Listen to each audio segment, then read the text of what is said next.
इस भीड़ भरी दुनिया में कुछ जिंदगियां चुपचाप दर्द सहती रहती हैं। जब लगता है अब कुछ भी नहीं बचा, तभी उम्मीद धीरे से पास आ जाती है।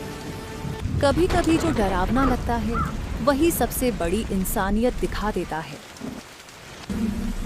मदद हमेशा इंसान ही करे ये जरूरी नहीं। एक छोटा सा सहारा पूरी जिंदगी बदल सकता है। जब कोई साथ ना हो तब भी उम्मीद जिंदा रहती है।